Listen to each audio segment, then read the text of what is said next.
Welcome to the Startup Espresso.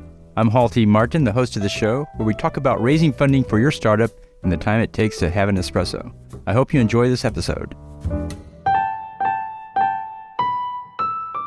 Hello, this is Hall T. Martin with the Startup Funding Espresso, your daily shot of startup funding and investing. The framing effect bias is defined by Wikipedia as drawing different conclusions from the same information, depending on how that information is presented.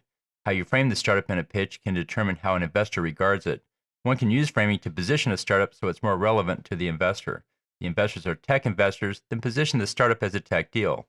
The investors look for recurring revenue, then position the startup based on its revenue model. If the investors are impact investors, then position the startup showing the impact it makes. By positioning the startup for the investor, you can increase the chance that an investor will align with it. Also, by framing the pitch to show the accomplishments of the startup rather than the work left to be done, one can position the startup as successful and on track rather than falling behind. Use framing to put your startup in the best position to connect with the investor. Thank you for joining us for the Startup Funding Espresso, where we help startups and investors connect for funding. Let's go start us into the day.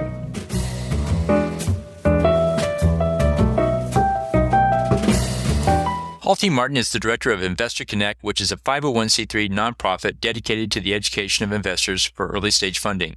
All opinions expressed by Hall and podcast guests are solely their own opinions and do not reflect the opinion of Investor Connect. This podcast is for informational purposes only and should not be relied upon as a basis for investment decisions.